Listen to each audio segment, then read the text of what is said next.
जेवर एयरपोर्ट के लिए पृथला के कई गांवों से ग्रीन हाईवे कनेक्टिविटी के लिए अधिग्रहण जमीन का सही मुआवजा न मिलने पर नाराज हीरापुर के गांव के लोगों ने सेक्टर 12 लघु सचिवालय पर इकट्ठा होकर विरोध किया। वहीं हीरापुर के गांव के लोगों का कहना है कि सरकार उनकी अधिग्रहण जमीनों का सही मुआवजा नहीं दे रही।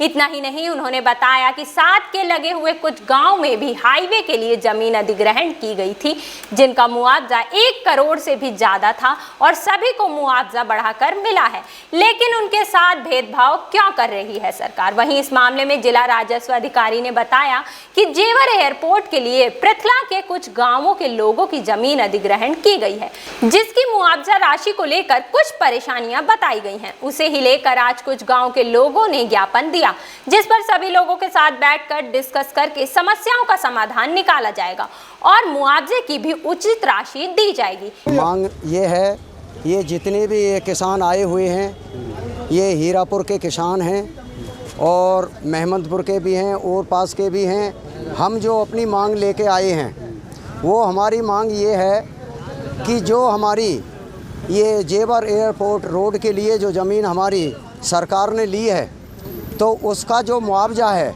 वो मुआवजे में भिन्नता है, जो कि निरियाला और हीरापुर मोहने के बीच में है।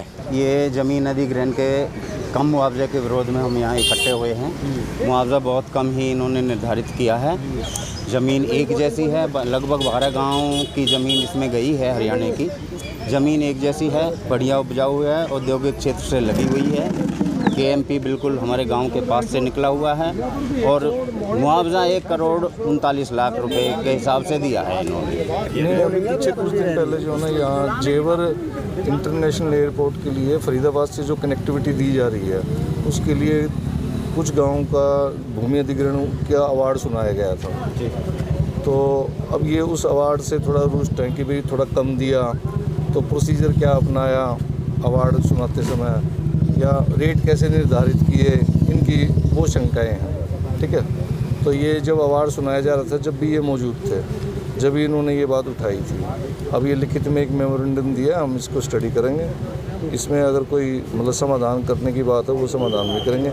आजादी के अमृत महोत्सव के तहत हरियाणा के बल्लभगढ़ में प्रदेश मंत्री मूलचंद शर्मा ने सेक्टर 2 के पार्क एवेन्यू सोसाइटी में हर घर तिरंगा अभियान को लेकर लोगों को तिरंगा यात्रा के साथ जागरूक किया, जहां सोसाइटी के सभी लोग यात्रा में शामिल हुए। वहीं इस मौके पर उन्होंने पौधारोपण भी किया और पर्यावरण को स्वच्छ और सुंदर बनाने का संदेश भी दिया। साथ ही सोसाइटी में CHC सेंटर की ओर से वोटर कार्ड और आधार कार्ड के साथ प्रॉपर्टी ID जैसे महत्वपूर्ण दस्तावेज बनाने के लिए कैंप का भी रिबन काट कर शुभारंभ किया। आज हमने सोसाइटी में तिरंगा यात्रा की शुरुआत की। हर घर पे झंडा हो, हर घर पे तिरंगा हो, गांव हो, खेत में हो, और देश की आज़ादी के 75वें अमृत महोत्सव पर शुरुआत की है देश के प्रधानमंत्री जी ने और हरियाणा प्रदेश के मुख्यमंत्री जी ने। पूरा संगठन, सरकार, सभी लोग हर घर पे तिरंगा फहराएंगे और लगवाने का काम करेंगे। ये देश का सपना। फरीदाबाद पुलिस ने इंडिगो एयरलाइंस में नौकरी लगवाने का झांसा देकर लोगों से ठगी करने वाले गिरोह का पर्दाफाश किया है, जहां इस मामले में पुलिस ने 9 आरोपियों को गिरफ्तार किया है। आपको बता दें कि पुलिस ने आरोपियों के कब्जे से 1 लैपटॉप, 20 मोबाइल फोन और 13 सिम कार्ड बरामद किए हैं।